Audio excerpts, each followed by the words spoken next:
Seja muito bem-vindos ao Mesa de Debates. Aqui quem está falando é o Guilherme. E vamos que vamos, pessoal, continuar aqui a nossa programação da semana, conversando, debatendo, discutindo sobre diversos temas que é de importância aí para a classe trabalhadora e para aqueles que lutam, né, que buscam aí mudança aí na nossa sociedade. E um dos temas que a gente precisa escutar, né, debater, né, é a questão de Cuba, né? Aqui o Mesa de Debates, né, já fez uma live sobre a questão cubana uma vez, já faz algum tempo, né, trazendo uma perspectiva claramente, né, de esquerda. E aqui agora vamos, né, trazer mais perspectivas diferentes aí sobre Cuba, convidando a Maísa, né, Silva e o Atanásio. Eles que são aí, né, do Comitê de Solidariedade de Cuba, me corrijam se eu estiver errado depois quando vocês forem se apresentar. E vamos aí, né, ao debate, conversar. Mas antes da gente iniciar a nossa conversa, eu peço aí para a Maísa e para o Atanásio se apresentarem, por favor.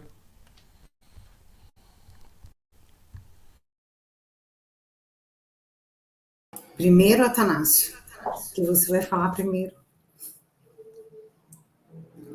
Bom, pode ser então. Camaradas Guilherme, Maísa, boa noite. Os demais camaradas ouvintes aí também, boa noite. Eu sou um militante, meu nome é Atanásio, né? Sou filho de paraguaios, né? Meus pais vieram para cá nos anos 60 em busca de melhores condições, né? Tendo em vista que o Paraguai tem até uma história linda, né, da América Latina, mas ela foi massacrada e sucumbiu lá atrás, né? No século XIX. E até hoje ela se mantém subserviente, né, aos interesses do Império estadunidense. Hoje o Império estadunidense, naquele momento o Império Britânico. E bom, eu sou funcionário público municipal, milito há muito tempo, né, no movimento sindical e de uns 10 anos para cá no movimento de solidariedade a Cuba, né, que eu conheci inclusive no movimento sindical, num congresso do Sindicep em 2012. O camarada tinha ido para lá, me falou como era a questão da brigada, me interessou muito. Participei do curso em 2013 e de lá para cá eu nunca mais me afastei e estou aí para o que deve na questão da solidariedade com Cuba, né, contra o bloqueio imposto pelos Estados Unidos. E daqui a pouco a gente segue mais falando para vocês. É isso.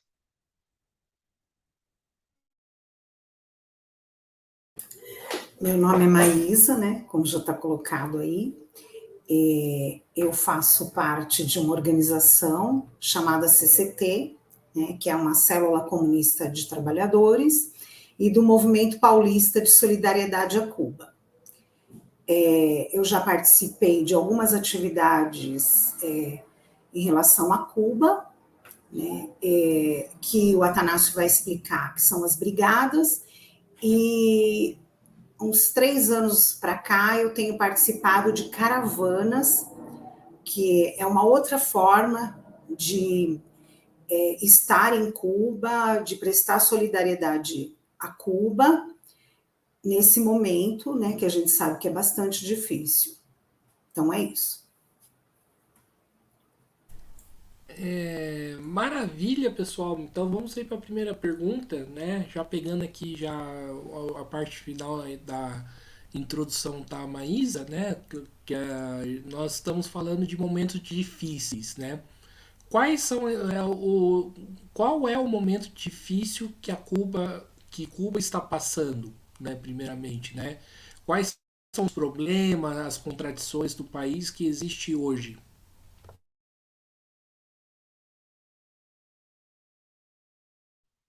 Quem fala? Maísa? Eu? Para quem? Para mim?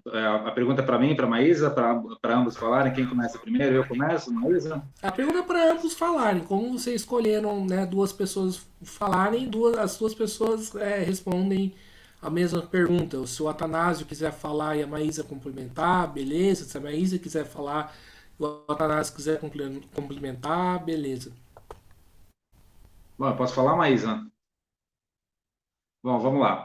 A partir do momento que houve a ruptura, né, da intervenção estadunidense em Cuba, em janeiro de 59, a partir desse primeiro ano, Cuba já começou a sofrer intervenções, né, do imperialismo, né, que ficou muito revoltada com a situação deles quererem se autodeterminar de forma livre, né, e tocar a vida do seu povo sem intervenção e sem exploração, né, do Império Americano. Então, desde sempre, Cuba sofre com bloqueio econômico, financeiro e comercial, né? Onde qualquer país que tente comercializar com Cuba diretamente acaba sofrendo uma sanção estadunidense. Por exemplo, se você tiver um cargueiro internacional fornecendo algum tipo de produto para Cuba, essa empresa cargueira, né, ela vai ficar proibida de fazer qualquer tipo de comércio e aportar nos portos dos Estados Unidos por 6 meses. Então, quem hoje não comercializa com os Estados Unidos, né? Então, assim, para o comércio mundial é complicado fazer transações com Cuba por conta das sanções impostas pelo imperialismo americano. Não bastasse isso, né? Houve nesse momento Trump, né? O Bolsonaro americano, né? Até um pouquinho bem pior.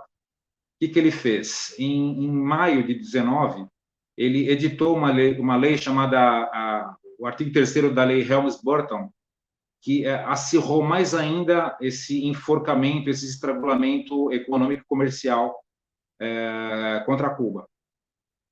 Não bastasse isso, não bastasse esse 3º artigo da lei Helms-Burton, veio a pandemia que empobreceu vários países, né? Várias famílias, a gente percebe isso, né? Entre os parentes, vizinhos, né? E os países também sofreram muito. Cuba sofreu dobrado, né? Até por conta dos bloqueios que já eram impostos. E não bastasse isso, ao sair tendo sido derrotado nas eleições, o Trump, faltando uma semana para sair, ele vai lá e coloca Cuba na lista dos países patrocinadores do terrorismo. E com isso ele acabou dificultando ainda mais qualquer possibilidade de trocas, né, com bancos internacionais. Então faz com que Cuba pague muita coisa à vista, né, acaba não tendo crédito. Então, atualmente, inclusive, hoje uma das lutas do movimento de solidariedade internacional é para que se derrube para que se tire Cuba dessa lista de países financiadores do terrorismo. Acho que era mais ou menos isso. Se a Maísa quiser complementar.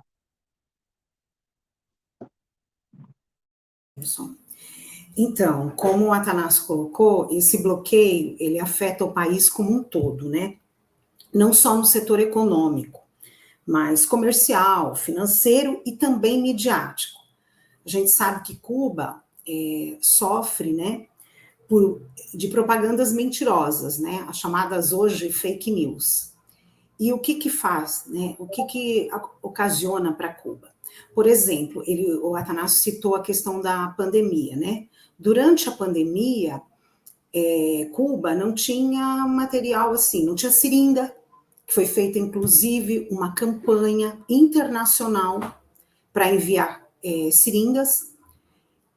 Sabia que eles não receberiam, por exemplo, as vacinas que estavam sendo produzidas, e mesmo assim, mesmo sofrendo com tantas dificuldades, eles produziram 5 vacinas contra a Covid, que foi a Soberana 1, Soberana 2, né, a Soberana Plus, a Abdala e a Mambisa, que tem uma eficácia muito grande em relação ao controle à Covid-19. Então, esse bloqueio, ele afeta diretamente e sufoca, né, a população cubana, com muitas dificuldades. Então, o que é comum ver em Cuba? Muitas filas, né, para se comprar objetos, comida mesmo. Você tem, por exemplo, dificuldades neste momento, né, eu que estive lá há pouco tempo, de obter medicamentos simples. Por quê? nós sabemos que muitos medicamentos, eles precisam de insumos que são feitos nos Estados Unidos.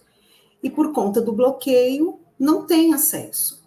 Então, vamos pensar assim, uma dipirona, né, um analgésico, isso é um fator que causa, né, dificuldade para Cuba. Não que eles não tenham conhecimento, pelo contrário, mas eles não conseguem produzir por falta desses insumos que são que vêm, né, dos Estados Unidos. É isso. Maravilha, Maísa, Anásio, vamos para a seguinte, né? É, a gente fala, né, critica, denuncia o papel que o bloqueio, né, dos Estados Unidos a Cuba, né, que existe, né, como o Atanásio falou, desde 1959, como um responsável aí de, né, acirrar as contradições dentro do país. Mas aí acho que a gente precisaria fazer um outro debate, né? Que embora, né, esse debate pareça tá, mas acho que é um debate necessário. Não está na hora da gente discutir, né, o quão importante é ter uma revolução em algum país do mundo para poder auxiliar, né, dar um apoio, né, a Cuba, porque a Cuba isolada, né, numa potência, com um monte de potências capitalistas, né, é um grande problema que vai fazer a Cuba, né, acirrar suas contradições, né?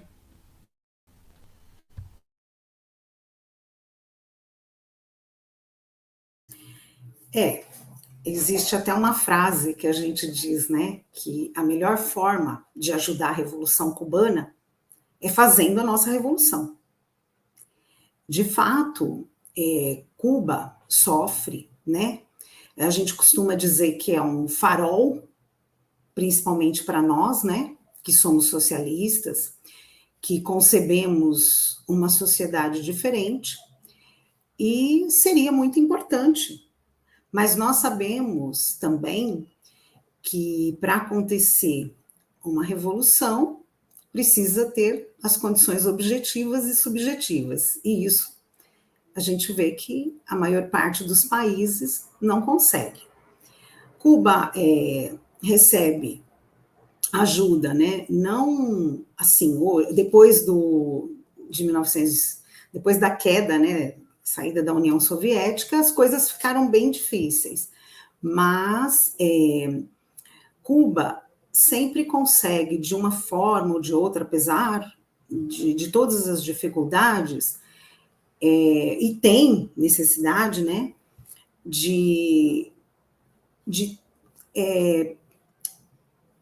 exportar aquilo que eles têm. Então, a gente sabe que a questão da biotecnologia, nós sabemos que Cuba deseja, né, e é um país que está aberto, mas infelizmente por conta do bloqueio não consegue.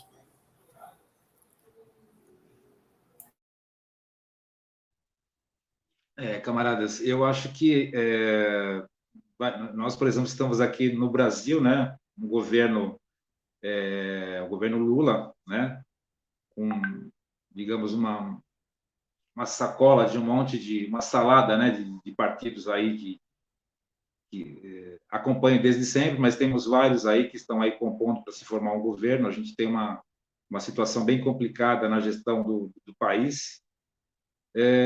Bom, eu acho que do que a gente pode estar fazendo é começar a forçar, né, os camaradas de esquerda a pensar um tipo de ação sobre, né, o nosso governo atual, né, para fazer com que eles possam estar rompendo esse bloqueio, né, esse bloqueio que está causando muitas dificuldades, né, para o povo cubano.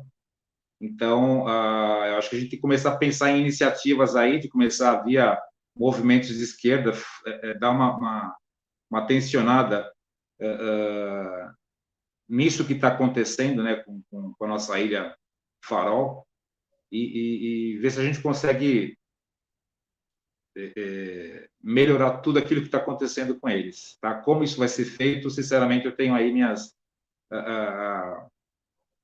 eu tenho ainda muitas dúvidas de qual seria o caminho, né, para a gente poder estar seguindo essa ação efetiva, né? Mas a gente sabe que do jeito que está bem complicado para todos nós, né? Era isso. Maravilha. Pessoal, então vamos conversar com um tema mais polêmico agora, né, que o pessoal pega bastante para criticar Cuba, que é a questão do autoritarismo. Né? O pessoal fala que Cuba é um regime autoritário e tal, dos irmãos Castro. Como que vocês veem e lidam com esse tipo de crítica?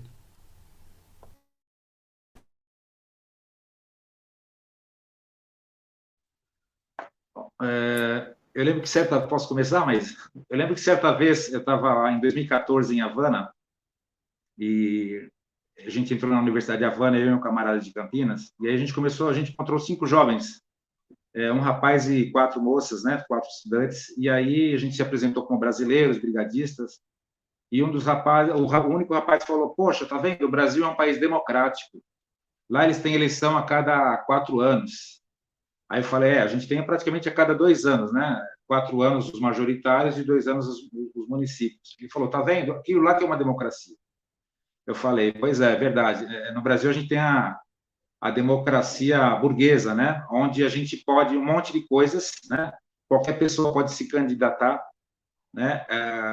Livremente, né? Para concorrer a qualquer cargo. Só que a gente sabe que quem vence esses pleitos, né? Burgueses, esses pleitos institucionais, é o capital. Quem tem dinheiro vai e se impõe, né? Enquanto que lá em Cuba o sistema é muito mais democrático. Você tem várias pessoas participando da base da sociedade, participando como deputados, né? Inclusive eles ocupam esses cargos. Não é um cargo nem assalariado, não é como aqui.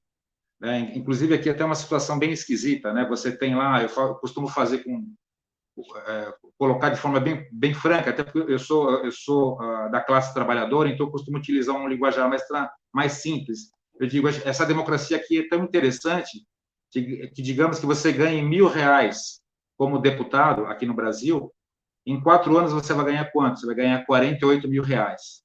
Só que o que justifica esse candidato que vai ganhar R$48.000 em 48 meses, esses 4 anos, que justifica o camarada gastar R$500.000 numa campanha? Então, assim, o que é democracia para a gente? Né? Lá, a gente vê que isso que eles chamam de ditadura, ela faz com que, dentre os países ali do Caribe, que são pobres, assim como Cuba, o sistema que Cuba coloca para a sua população faz com que eles tenham a distribuição muito melhorada em relação aos países ao redor, né? Os países caribenhos ao redor. Inclusive, um camarada estava comentando muito isso. A gente tem que sempre discutir o que é o governo cubano em relação aos governos dos países vizinhos. Então, a diferença entre uma pessoa que ganha menos, uma pessoa que ganha mais lá em Cuba, né, é uma distância muito menos diferente do que a gente vê nos países ali da região.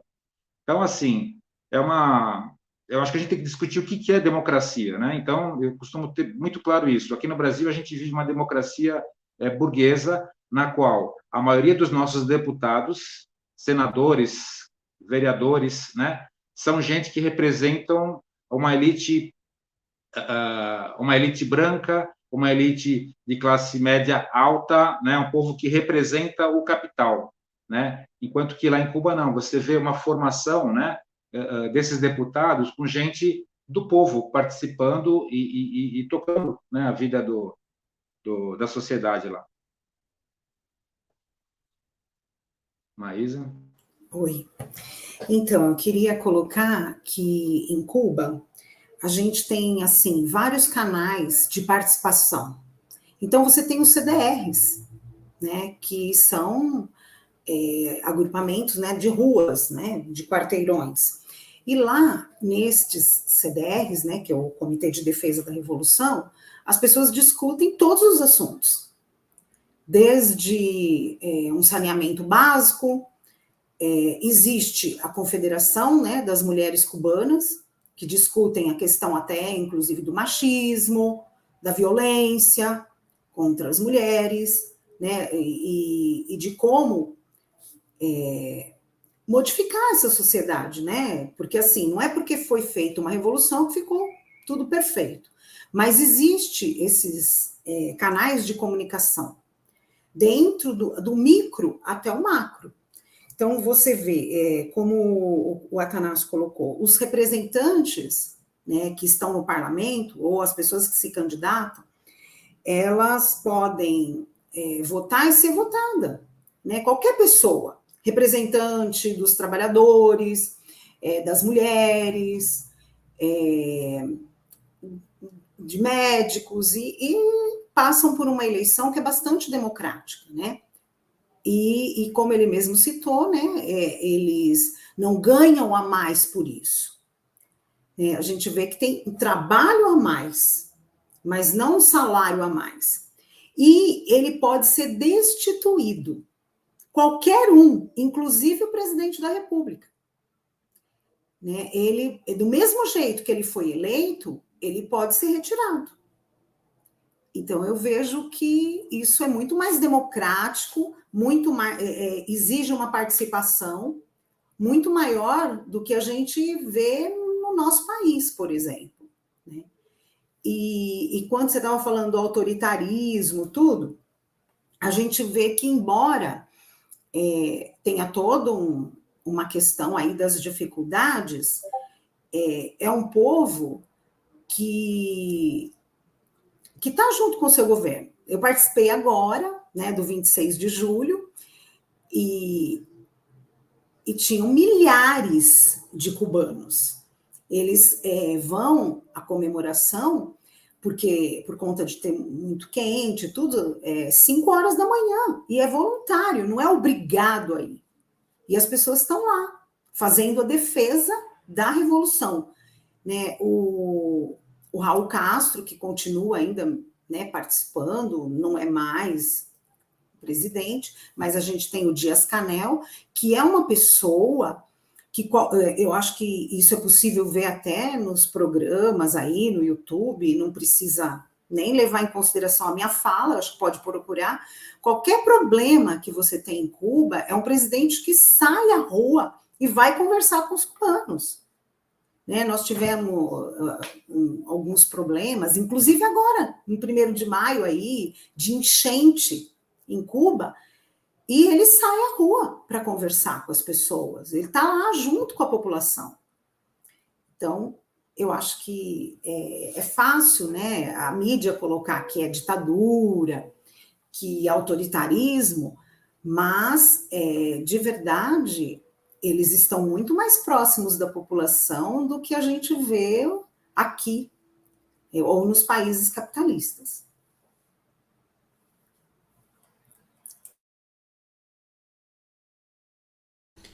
E Maísa e Atanásio, né?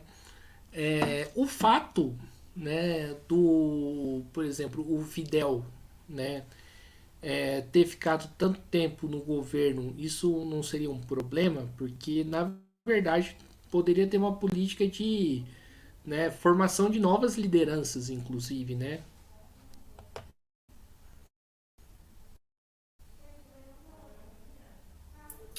Eu vou falar só um pouquinho, né?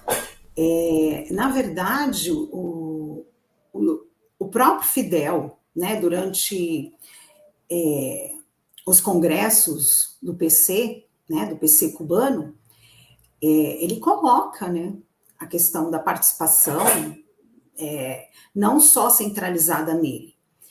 O que a gente vê é que, por exemplo, o Dias-Canel não fez a revolução, é um homem muito mais jovem, né, diretamente, mas o que você tem? É possível também ver que eles têm uma preocupação com formação de quadros dessa juventude. Hoje, por exemplo, eles têm uma preocupação com a participação dos jovens, né, de inserir esse jovem na questão da vida da política, da defesa do socialismo, da defesa da revolução, e isso é desafiador, assim como é para os nossos jovens. Mas existe, inclusive, no último congresso aí do PC, existe uma preocupação com a formação de quadros, pensando exatamente nisso, né? Nessa sucessão, uma vez que quem fez a revolução, né, está morrendo. Mas existe uma preocupação, sim, com a juventude e com a renovação.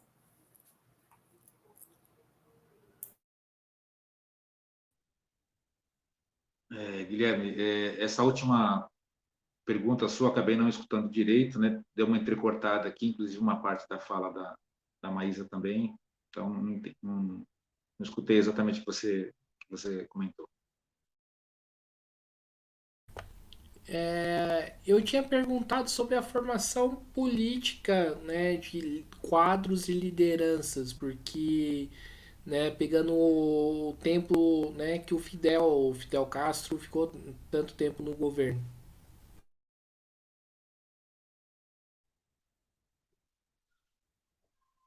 Olha, camaradas, para falar a verdade, eu acabei não estudando toda a matéria, tá? Então, assim, eu foquei mais num outro ponto e aí eu vou preferir me pular essa parte. Pode ser?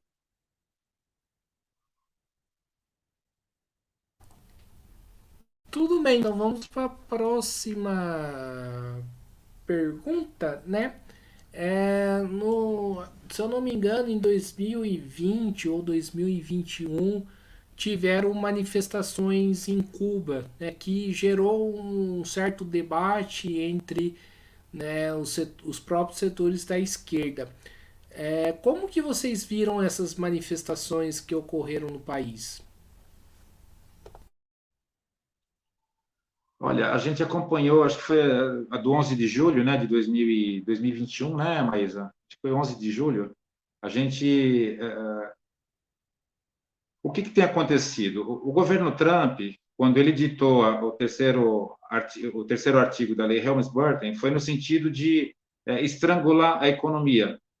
Com isso, qual era o objetivo deles? Qual continua sendo o objetivo, inclusive, do governo Biden, né? Que não fez nada para afrouxar aquele acirramento que foi feito pelo Trump. Então, artigo 3º da lei Helms-Burton em 19 e o final da gestão Trump, a questão da lista dos países, né, financiadores do terrorismo. O objetivo deles é criar dificuldades, criar mal-estar, criar filas, né? Mas naquele momento de 11 de julho de 2021, a gente observou, as informações que a gente teve é que a gente tem aquele grupo de Miami, aquela máfia de Miami, aquele povo todo que foi expulso, né, no decorrer do processo revolucionário. Eles são assim, digamos que a ultradireita, eles estão sempre com o pessoal da ultradireita, né, dos congressistas, né? Então, além deles apoiarem esses acirramentos do estrangulamento, da asfixia da economia cubana, eles também financiam pessoas, né, dentro do Estado cubano para poder tentar criar algum agito, né? Observou-se que ela foi muito estéril, essa intervenção de julho de 2021, né? Posteriormente, eles tentaram reverberar isso internacionalmente nos vários consulados e embaixadas mundo afora, né? Mas não teve muito eco, né? Aqui no Brasil eles tentaram, tem aquela moça que eu até nem lembro do nome dela, né? Nem quero lembrar também, né? Uma cubana bolsonarista, né? Que até agora parece que tem cidadania brasileira também, talvez ela saia até por algum partido de direita em algum momento, né? Então, assim, a gente teve basicamente isso, algumas ações pontuais em alguns países, né? Uma ação muito pequena, muito insignificante, e a maioria do povo da esquerda, né? Acho que quando a gente fala nós somos nós somos vários partidos, né, aqui no Brasil, mas quando a gente fala de Cuba, a gente consegue se unir, deixar as nossas diferenças de lado, e a gente entende que qual é o processo pelo qual eles estão passando no momento, né? Então, o interesse do governo, do Império Americano é esse, é tentar desestabilizar, mas isso embora castigue muito ao povo, o povo ainda continua sabendo e percebendo que se o Império chegar, a coisa fica muito pior. Tá? Então, é basicamente isso. Eu penso que se tiver alguém de esquerda que começa a pensar nessas falas de direita, né, dessas burguesias locais nossas aqui, são pessoas que precisam se inteirar mais do assunto e saber o que realmente está acontecendo. Tá? Então, acho que era isso. Da minha parte, acho que era isso que eu tinha que falar.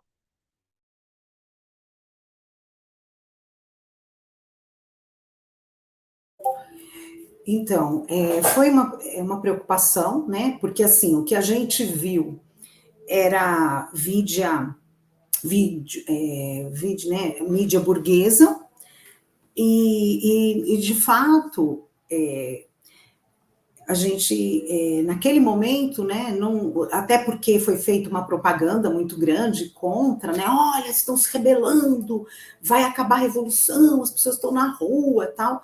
A gente tinha até uma impressão de que era um movimento bem grande. E aí, o que a gente percebeu?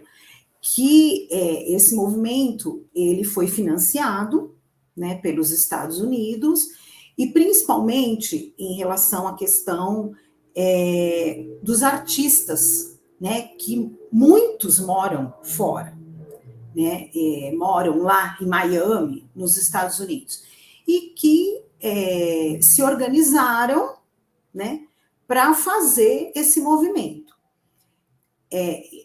Inclusive, eu estive lá, né, em julho, né, voltei anteontem, e aí a gente até tinha essa preocupação de saber como que aconteceu e se ia acontecer novamente, né? Porque existe até propaganda contrária, ela é direta, ela acontece todos os dias em Cuba.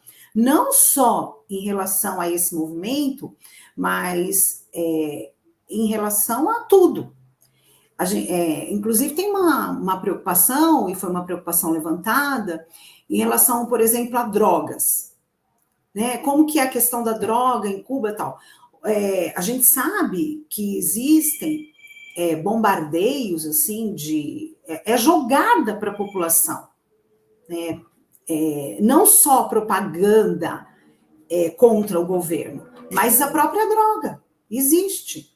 Então, é violenta, mas não continuou. Não teve mais esse movimento, até porque o governo, naquele momento, falou que estava aberto às discussões, não a baderna, não a destruição, porque, assim, não era um movimento para dialogar, como eles diziam, era um movimento para desestabilizar, e não era para discutir a questão artística, cultural, e sim para fazer um movimento que tinha, né, o desejo de reverberar um levante popular, mas isso não aconteceu. Se eu pudesse complementar também, o que passou naquele momento, e a gente também sofre aqui no Brasil, é aquilo que o pessoal fala, né, essas guerras midiáticas, essas guerras híbridas, né, na qual o equipamento que eles utilizam de fake news, ele tende a tentar fazer com que a maior parte da população acredite naquilo que está sendo veiculado. Então, assim, o que a gente sabe que são milhares e milhares de dólares que são jogados não só contra Cuba, mas contra o Brasil, contra vários países aí que tentam, Argentina, né, Venezuela, demais países aí da América Central e mundo afora, né, a gente começa a perceber que é isso. é uma guerra híbrida que ela acontece no meio digital e ela tem de fazer com que as pessoas pensem de uma forma equivocada, né, de uma forma que não é aquilo que realmente é. Então, o que aconteceu com Cuba é o que vem acontecendo com a gente aqui. Era isso. Entendi. E Maria Tadásio, falando um pouco aí sobre a parte da ciência e a parte da medicina cubana, né? Como que você vê essas duas questões que é muito elogiada por muitos setores, né? Não somente dentro da esquerda, mas inclusive fora dela.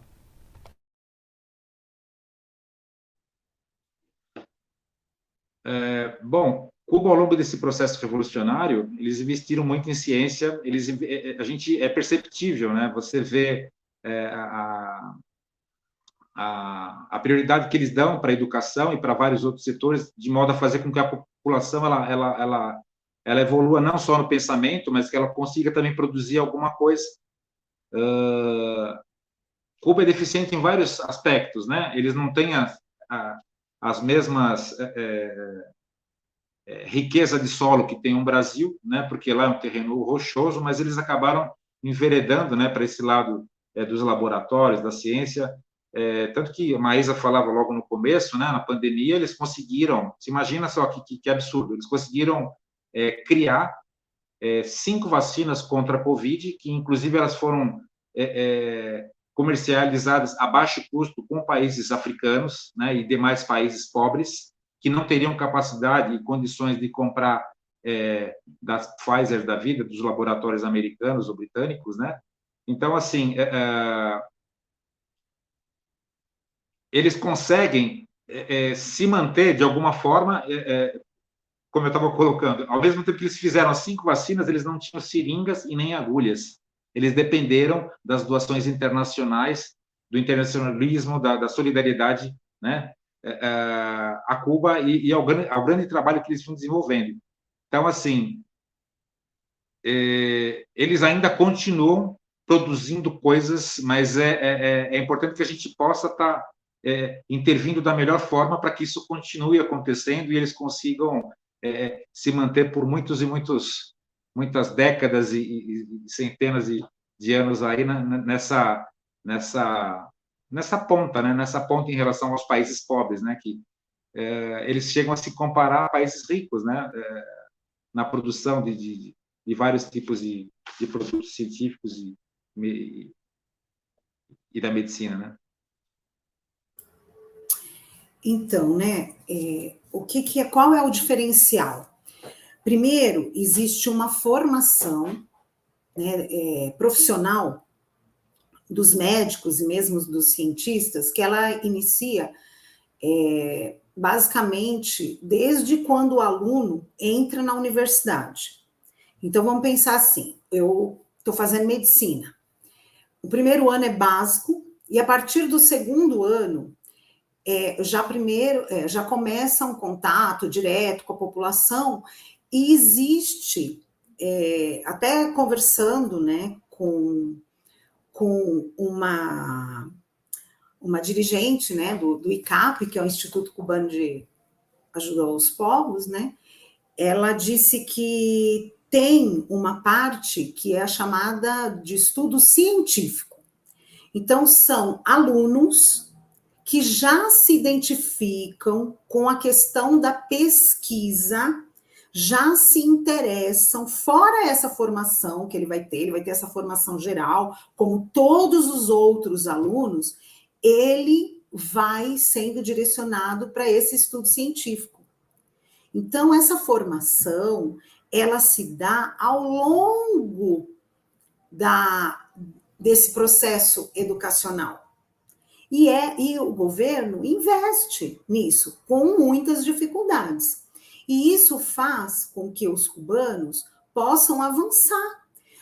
Se você for ver, por exemplo, existe lá, né, uma vacina, vou dizer assim, contra o pé diabético, para não se cortar, por exemplo, nem um pé de um diabético, e a gente sabe que aqui a gente não tem isso, né?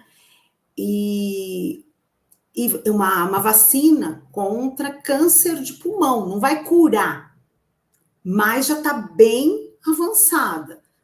Então, é um desenvolvimento, né, que vai em função daqueles problemas que a própria sociedade demanda, e existe um incentivo muito grande do governo. É óbvio que se tivesse mais condições econômicas, isso eu acho que seria, assim, maravilhoso, porque fora isso, a gente sabe que existem outras medicações, inclusive cubana. A gente conhecia antes, né, a questão do tratamento, por exemplo, com vitiligo, que é eficaz, e que muita gente saía, inclusive do Brasil, para fazer tratamento lá contra o vitiligo. Nós estivemos, né, eu e o Atanásio, aí numa convenção nacional, né, de solidariedade a Cuba, e a gente viu sobre a questão da biotecnologia e de um convênio, inclusive, com a Universidade da Bahia, né, para a produção dessa medicina que a gente chama de ponta, e que ela é possível, né? E os cubanos só não são mais avançados por conta do bloqueio, mas mesmo assim a produção é invejável.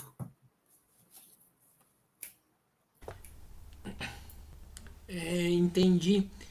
No começo da Revolução Cubana, né, principalmente falando do Fidel Castro, ele não se colocava como socialista, né? Ele se colocava como uma figura, né, de libertação nacional, uma figura, inclusive, dentro da própria democracia burguesa.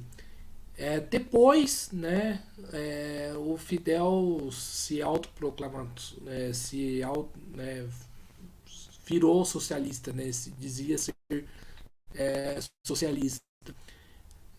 A pergunta que eu faço é como que se deu esse movimento, né, do Fidel, né, que, né, um cara que falava que era da libertação nacional, né, lutava contra a tirania do Fulgêncio Batista, do Fidel, né, que virou governo em Cuba.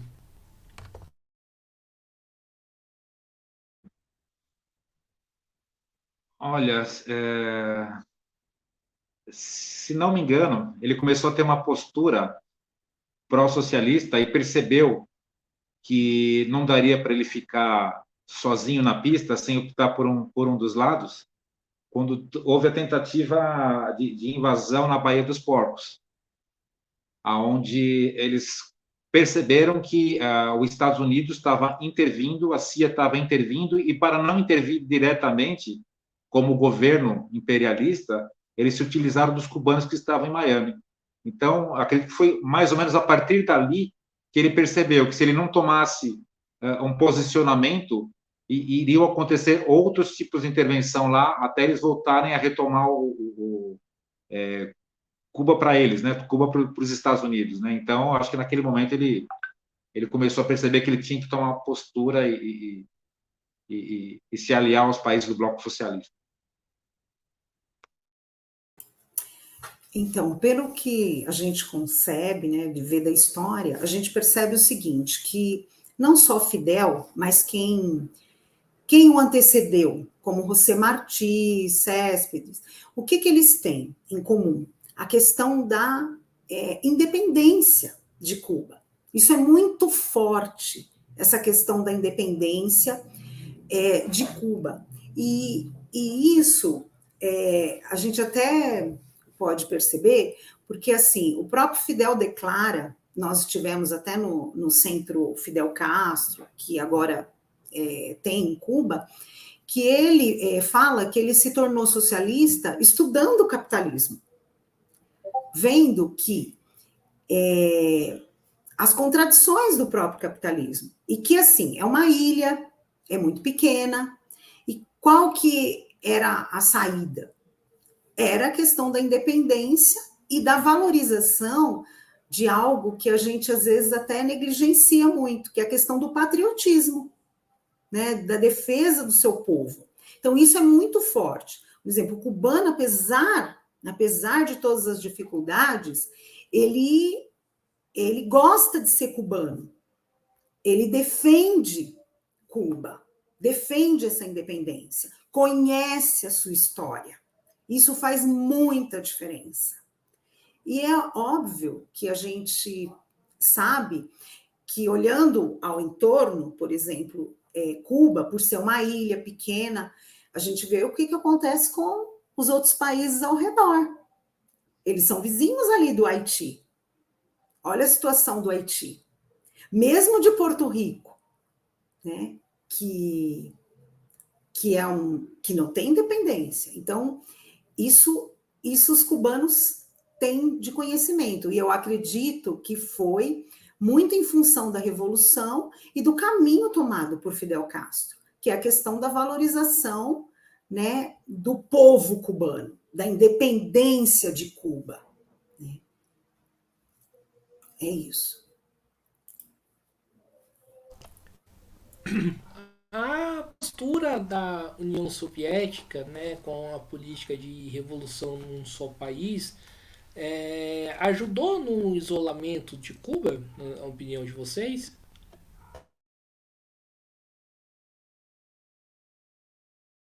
Olha, o que eu sei, né, é que, assim, mesmo tendo uma dependência muito grande, né, da União Soviética, e pelos próprios estudos, a gente sabe que Cuba teve o seu próprio percurso. Tanto que, quando houve a queda, né, da União Soviética, todo mundo dizia: imagina, Cuba não se sustenta, Cuba não vai sobreviver. E não foi o que aconteceu. Muitas dificuldades, é óbvio, mas o PC cubano, ele tem uma produção, ele tem uma visão, inclusive, a gente ouve muito falar aqui, ele não exporta a revolução, modelo de revolução, né? Mas ajuda, né, na construção dessa independência de outros países e respeita a questão da autodeterminação dos povos.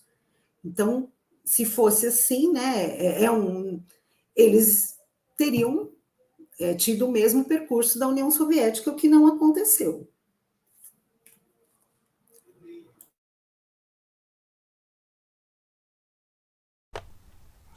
Atanásio?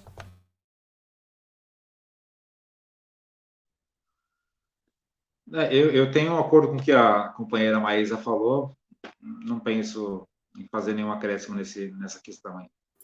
Ô, Guilherme, acho que está faltando só 15 minutinhos. Eu e o Atanásio, nós gostaríamos não só de falar dessa questão, mas do que a gente pode estar fazendo nesse momento em relação à solidariedade a Cuba. Então, nós gostaríamos de, se Fique for à vontade, possível, eu ia entrar. Fique à vontade. Fique então à vontade, eu vou entrar pedir para eu ia vou entrar pedir nesse ponto agora. Então, já que você adiantou aí a pergunta, fique à vontade de expor. Que eu acho que é importante fazer esse debate político também, né? Sim, eu acho que uma coisa casa com a outra. Então, Isso. o Atanásio começa, porque ele vai falar das brigadas. Pode ser? Pode. Bom, para falar em brigada, gente, é uma forma de Cuba poder se aproximar do internacionalismo, né, pela autodeterminação dos povos, ter contato, interagir com os povos das várias nações. Então, acho que em dezembro de 60 foi criado o ICAP, que é o Instituto Cubano de Amizade com os Povos, e o objetivo era esse, era aproximar, levar um eco, uma voz solidária no mundo, né, condenar o bloqueio, né, do imperialismo, isso vindo dos sucessivos governos, né, estadunidenses desde o momento do processo revolucionário para cá. Então, eles criaram um acampamento chamado, que é um acampamento internacional chamado CIJAM, que é o Acampamento Internacional Júlio Antônio Mella, que recebe internacionalistas do mundo todo, né? Trabalhadores, estudantes, né? Pessoal dos movimentos sociais diversos dos países, né? Eles recebem, acho que são umas 10 brigadas por ano, começando aí pela Brigada Sul-Americana, que acontece no começo do ano, depois vem a Brigada Internacional, a Sul-Americana, geralmente, claro, pelos países aqui da América do Sul, a Brigada Internacional, ela pega a gente dos 5 continentes, temos aí a terceira brigada, que é a brigada que vai gente do Canadá, só pessoal do Canadá, temos a Brigada José Martí, a Brigada Juan Rios Rivera, de Puerto Rico, que, inclusive, eles sofreram uma tremenda pressão agora, esse primeiro semestre, e os vários participantes de brigada começaram a ter suas vidas meio que revisadas aí, pela CIA, né? Isso comentado por uma companheira nossa aí de Porto Rico. Enfim, a gente vai ter aí, são umas 10 brigadas, né? E a 11ª eventualmente acontece em outubro, não é todos os anos, que é a brigada por Los Caminhos de Che, que é uma coisa meio internacional também. Bom, o que é a brigada? A brigada é um turismo militante, né? Onde as pessoas, ela existe geralmente são 2 semanas de brigada, né? Temos as que os brasileiros participam em maior proporção, que é a Brigada Sul-Americana, que ela acontece na última semana de janeiro e vai até a primeira semana de fevereiro. O ponto máximo dessa Brigada Sul-Americana é o natalício, né? A data de nascimento de José Martí, esse grande herói, pensador, poeta, patriota, né? Jornalista, o cara ele fazia de um tudo, né? E assim, existe nessa Brigada Sul-Americana o desfile das Antorchas, que ela sai da Federação dos Estudantes, lá em Havana, ela caminha pela orla ali de Havana, de noite, é uma coisa bem, bem interessante. E a brigada, o que é? É um momento de interação, de integração entre os vários países, onde há trocas, onde a gente começa a falar como é que está o nosso país em relação aos diversos tipos de movimento. Ali a gente também acaba sabendo sobre os problemas que Cuba está passando, as questões econômicas, né? Como vive o seu povo, como eles se organizam, seja numa central de trabalhadores, como eles se organizam numa federação de estudantes, como as mulheres se organizam, né? O pessoal do CDR. Então, é um momento de interação bem bacana. Nesse acampamento, inclusive, de forma bem lúdica, a gente tem aí uns 4 dias que a gente acaba trabalhando na terra, né? Eu mesmo nunca tinha tirado mandioca da terra, nunca tinha pego feijão das plantações, então é um momento muito rico, na qual você começa a perceber que você, quando está no Brasil, às vezes você tem a tendência de ficar naquela coisa do socialismo de calendário eleitoral, né?